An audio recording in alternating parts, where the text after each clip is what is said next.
டிக்டாக்ங்கிற social மீடியாவை ஏற்கனவே தடை பண்ணியிருக்காங்க. இப்போ இந்த ஃபேஸ்புக்கினுடைய இந்த செயலால இந்தியாவில் ஃபேஸ்புக்கு தடை வருமா என்ன சார்? புதிய தகவல் என்னன்னா, மதுரை மீனாட்சி அம்மன் கோயிலினுடைய சொத்தும் கொள்ளையடிப்பதற்கு முயற்சிக்கப்பட்டிருக்கிறது.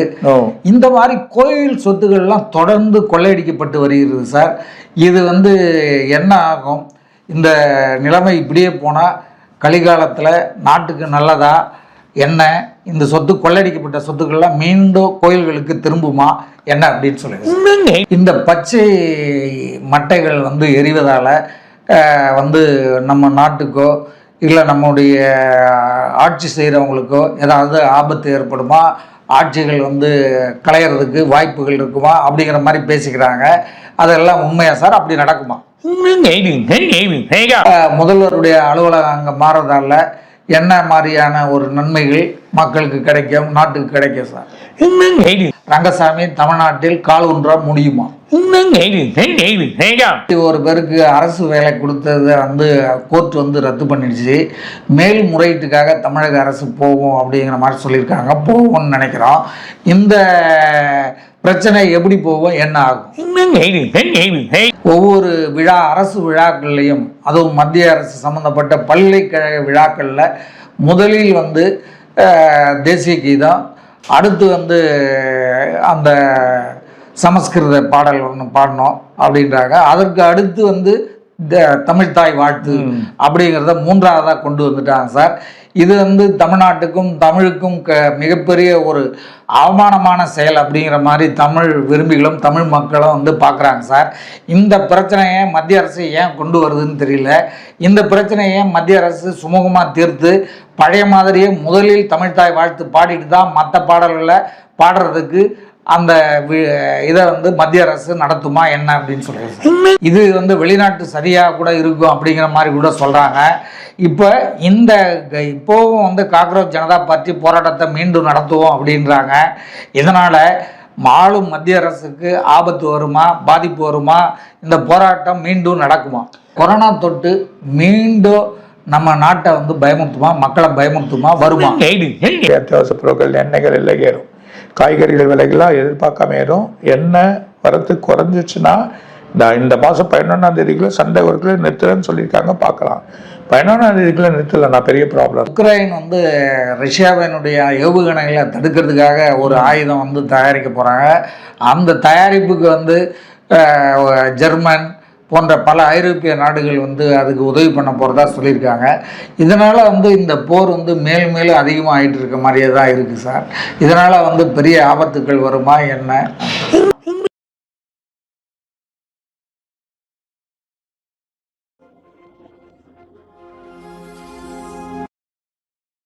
தமிழ் டிவி நேயர்களே, உங்கள் அனைவருக்கும் என் பணிவான வணக்கங்கள். இன்றைக்கு நம்ம அகஸ்திய ஜீவநாடி ஜோதிடர் பாபு அவர்களை சந்திக்க வந்திருக்கிறோம். வாங்க அவங்கள சந்திப்போம். சார் வணக்கம். வணக்கம். ரோஜா டிவி நேயர்களும் கொரோனா குறிச்சுலாம் இன்னைக்கு அகஸ்திய என்ன சொல்றாரு பார்ப்போம். சார், அதாவது அயோத்தி ராமர் கோயில், கேதார்நாத் பத்ரிநாத் கோயில்கள், அதை தொடர்ந்து பழனியினுடைய முருகர் கோயில், இந்த கோயிலினுடைய சொத்துக்கள் எல்லாம் கொள்ளையடிக்கப்பட்டிருக்கு சார். இப்போ புதிய தகவல் என்னன்னா, சர்வ சாதாரணமாகிவிட்டது. சாமிக்கு பயந்து யாரும் மோசடி செய்வது, கோயில் சொத்துக்களை மோசடி செய்வது, கொள்ளையடிப்பதை நிறுத்தவில்லை. தொடர்கதையாகவே போய் கொண்டிருக்கிறது. மதுரை மீனாட்சி அம்மன் கோயிலினுடைய சொத்தும் கொள்ளையடிப்பதற்கு முயற்சிக்கப்பட்டிருக்கிறது. அதாவது 2016 அதிமுக ஆட்சியில் மதுரை மீனாட்சி அம்மன் சொத்து பதிவு வேறொரு பெயருக்கு மாற்றப்பட இருந்தது. அது வெளி தெரிந்ததும் திமுக ஆட்சியில்தான். திமுக ஆட்சி வழக்கு பதிந்தது. ஆனால் திமுக ஆட்சியில் அந்த வழக்கு விசாரிக்கப்படவில்லை.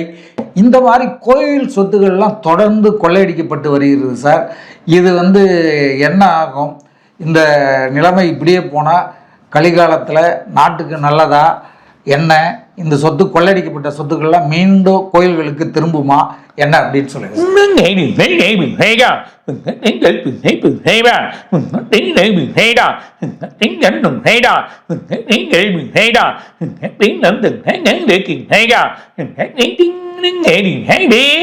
எந்த தடையும் இல்லை, எல்லாமே திரும்பி வந்துடும்.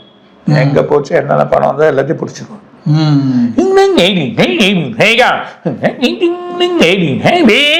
இன்னும் ஒரு ஆலயத்துல பிரச்சனை இருக்கு, அதுவும் பிடிச்சிருவாங்க.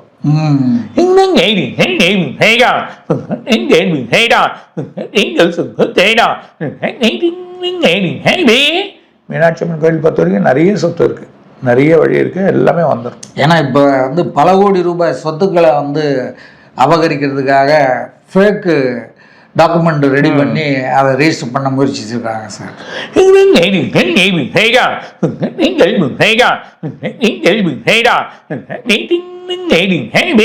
அதெல்லாம் முடியாது, எல்லாத்தையும் ரெடி பண்ணுவாங்க. சார் இப்போ வந்து பிரதமர் வந்து ஒரு வீடியோ ஃபேஸ்புக்கில் போட்டார், அதை ஃபேஸ்புக் வந்து நீக்கிட்டாங்க. அதை தொடர்ந்து திரும்ப வந்து அவங்க மன்னிப்பு கேட்டாங்க, தெரியாமல் நீக்கிட்டோன்னு.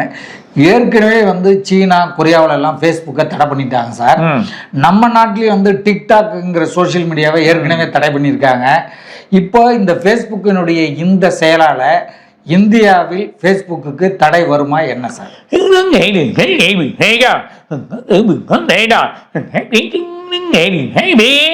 இப்போ முடிவு எடுக்கல, 6 மாசத்துல முடிவு எடுத்துருவாங்க. கொஞ்சம் தடை வரத்துக்கு வாய்ப்பு இருக்கு சார். இந்த புதிய நோய் வரும் நீங்கள் சமீபத்தில் ஆந்திராவில் கடப்பா மாவட்டத்தில் கொரோனா தொற்று நோயால் 2 பேர் இறந்து விட்டார்கள். மேலும் அதே பகுதியில் 18 பேருக்கு நெகட்டிவ் என்று முடிவு வந்துள்ளது. இந்த நிலையில் தமிழகத்திலும் இந்த கொரோனா அச்சுறுத்தல் ஆரம்பித்திருக்கிறது. வேலூரில் தனியார் மருத்துவமனையில் 2 முதியவர்கள் சமீபத்தில் காலமானார்கள். அவர்களுக்கு கொரோனா வைரஸ் இருந்ததாக தற்செயலாக கண்டறியப்பட்டு இருந்தது. இந்த ஆண்டு மட்டும் தமிழகத்தில் 335 பேருக்கு கொரோனா தொற்று உறுதி செய்யப்பட்டிருக்கிறது. அதிக வீரியமுள்ள கொரோனா வைரஸ் பரவல் இல்லை என்று தமிழக அரசு அறிவித்து இருந்தாலும் மீண்டும் கொரோனா வருமா என்ற கேள்வி மக்களிடையே இருக்கிறது. இந்த கொரோனா தொற்று மீண்டும் நம்ம நாட்டை வந்து பயமுறுத்துமா, மக்களை பயமுறுத்துமா, வருமா?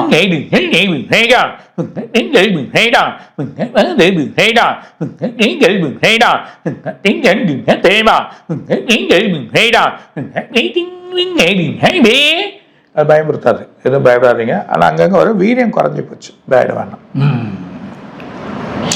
சார். இந்த உக்ரைன் போர் வந்து ரஷ்யா போர் வந்து மிக பெரிய லெவலில் போயிட்டுருக்கு. அதே மாதிரி ஈரான் ஈராக் போரும் நின்ன மாதிரி தெரியல. சவுதி அரேபியாவில் ஒரு பெரிய எண்ணெய் கிணறு மீது ஈரான் வந்து குண்டு போட்டு அதை எரிஞ்சிச்சு சார். இதனாலலாம் நம்ம நாட்டுக்கு வந்து எண்ணெய் வரத்து குறையாகி உரங்கள் குறைந்து நம்முடைய நாட்டில் வந்து விவசாயம் மற்ற தொழில்கள் எல்லாம் முடங்கி பொருளாதாரத்தினுடைய வீழ்ச்சி ஏற்படுறதுக்கான வாய்ப்பு இருக்கா என்ன சார்?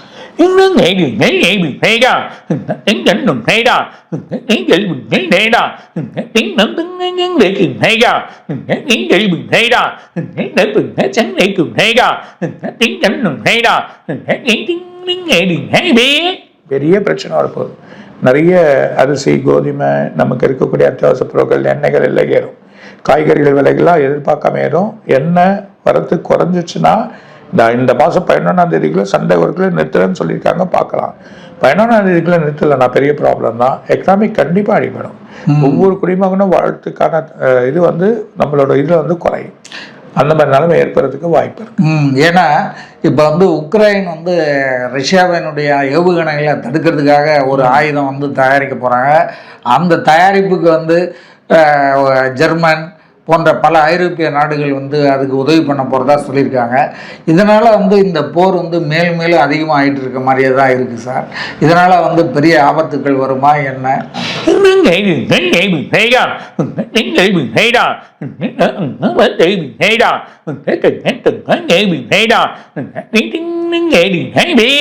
ஆபத்து வரதான் செய்யும். நிறைய பிரச்சனைகளை ஃபேஸ் பண்ண வேண்டியது இருக்கு. உலகம் ஃபேஸ் பண்ண அப்புறமா அடங்கிடும். சார், நேற்று வந்து ஜப்பானில் மிகப்பெரிய சுனாமி பூகம்பம் வந்து ஜப்பானையே உருக்குலைச்சிருச்சு சார். அவங்க எல்லாத்துக்கும் ஏற்கனவே இந்த மாதிரி பல சுனாமி பூகம்பங்களை பார்த்ததுனால தயாராக இருந்தாங்க. பரவாயில்ல, தாங்கிட்டாங்க. இதுபோல் மற்ற நாடுகளில் வந்தால் தாங்க முடியுமா என்ன அப்படிங்கிறது பெரிய விஷயம்.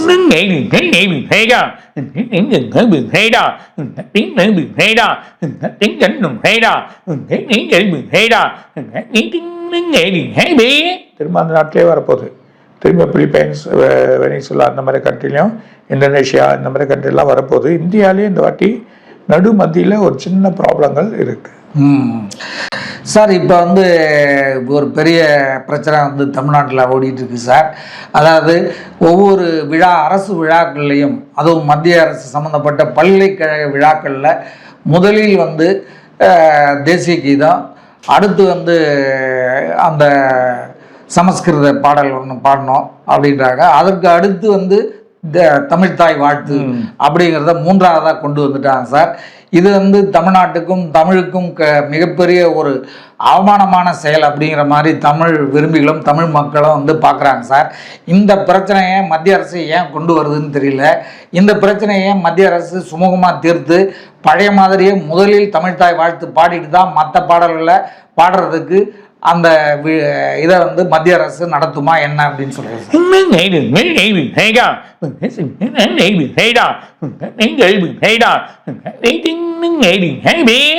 பரிசீலனை பண்ணி வழி வந்துடும், பிரச்சனை இல்லை. அதே மாதிரி போயிடும். Okay sir. சார் இப்போ இந்த காக்ரோச் ஜனதா பார்ட்டியினுடைய போராட்டத்தால் பாரதிய ஜனதா அரசு மிகப்பெரிய ஆட்டம் கண்டு விட்டதாக சொல்கிறாங்க. அதே நேரத்தில் இந்த காக்ரோச் ஜனதா பார்ட்டியினுடைய போராட்டத்துக்கு பின்னணியில் பல காரணங்கள் சொல்லப்படுகிறது சார். இது வந்து வெளிநாட்டு சதியாக கூட இருக்கும் அப்படிங்கிற மாதிரி கூட சொல்கிறாங்க. இப்போ இப்போவும் வந்து காக்ரோச் ஜனதா பார்ட்டி போராட்டத்தை மீண்டும் நடத்துவோம் அப்படின்றாங்க. இதனால் ஆளும் மத்திய அரசுக்கு ஆபத்து வருமா, பாதிப்பு வருமா, இந்த போராட்டம் மீண்டும் நடக்குமா?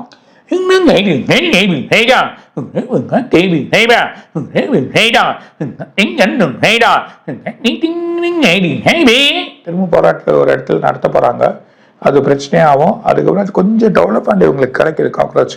ஸோ ஆல் இந்தியா லெவலில் ஒரு பெரிய டெவலப்மெண்ட் வந்துன்னு இருக்குது. ஜனதா தளை பொறுத்த வரைக்கும் பிரச்சனை கிடையாது, பட் கொஞ்சம் குறையலாம். சார் இப்போ முதல்வர் வந்து தன்னுடைய அலுவலகத்தை நாமக்கல் கவிஞர் மாளிகையில் 10வது மாடிக்கு மாற்றுறதுக்கு அரசாணையை பிறப்பிச்சிட்டாங்க, மாற்றிட்டு இருக்காங்க சார். இதனால் முதல்வருடைய அலுவலகம் அங்கே மாறுறதால என்ன மாதிரியான ஒரு நன்மைகள் மக்களுக்கு கிடைக்கும், நாட்டுக்கு கிடைக்கும் சார்?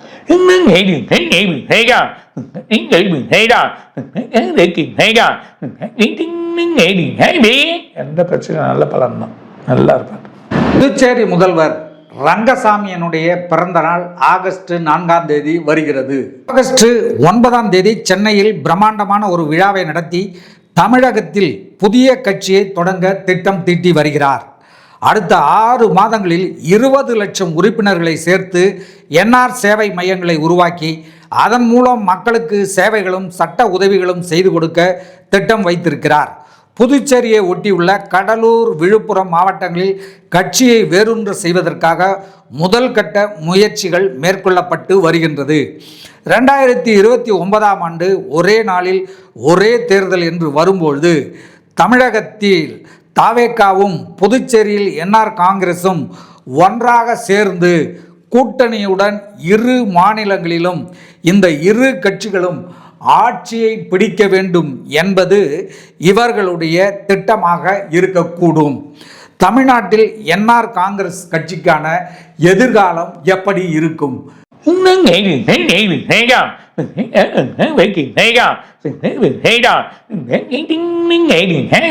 அவங்க ஊர்லேயே கொண்டாடுவார், ஒரு பிரச்சனை கிடையாது. அதே நேரத்தில் அவரோட வழி வந்து கால் ஒன்று நினைப்பா ஒரு சின்ன ஒரு பலத்தை எதிர்பார்க்கலாம், பெருசாக முடியாது. ஆனால் அவர் பாண்டிச்சேரி பொறுத்த வரைக்கும் அவர் தான். சார் இப்போ இந்த கரூரில் 31 பேருக்கு அரசு வேலை கொடுத்ததை வந்து கோர்ட் வந்து ரத்து பண்ணிடுச்சு. மேல்முறையீட்டுக்காக தமிழக அரசு போகும் அப்படிங்கிற மாதிரி சொல்லியிருக்காங்க. போகும்னு நினைக்கிறோம்.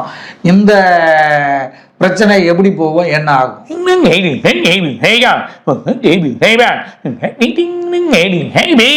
மேல்முறையீடு செஞ்சு வாங்கிடுவாங்க. சார் நேற்று வந்து வண்டலூர் பக்கத்தில் பகல் நேரத்தில் ஒரு தென்னை மரத்தில் வந்து இடி விழுந்து பச்சை மரங்கள்லாம் பற்றி எரிந்தது சார்.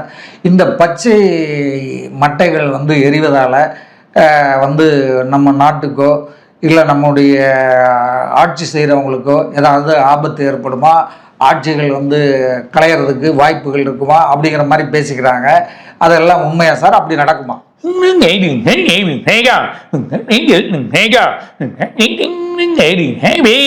கிடையாது, பயப்படாது. ரொம்ப நன்றி சார். மீண்டும் அடுத்த வீடியோவில் சந்திக்கிறேன் சார். நன்றி, வணக்கம். வணக்கம். ரோஜா டிவி நேரிலும் கொரோனா குறை செல்வம் இன்னும் நிறைய இருக்காக சார் சொல்வார். வணக்கம். இதுவரை நீங்கள் பார்த்த இந்த நிகழ்ச்சி உங்களுக்கு பிடிச்சிருக்கும் அப்படின்னு நினைக்கிறோம். இது மாதிரி பல சுவாரஸ்யமான நிகழ்ச்சி உங்களை வந்து சென்றடைய நீங்கள் செய்ய வேண்டியது ஒன்றே ஒன்று தான். ரோஜா தமிழ் டிவியை லைக் பண்ணுங்கள், ஷேர் பண்ணுங்கள், கமெண்ட் பண்ணுங்கள், சப்ஸ்கிரைப் பண்ண மறந்துடாதீங்க. அது மட்டும் இல்லாமல் எங்களோட செய்திகள் உங்களை வந்து உடனுக்குடன் வந்து அடைய நீங்கள் செய்ய வேண்டியது ஒன்றே ஒன்று தான். பெல் பட்டனை கிளிக் பண்ண மறந்துடாதீங்க.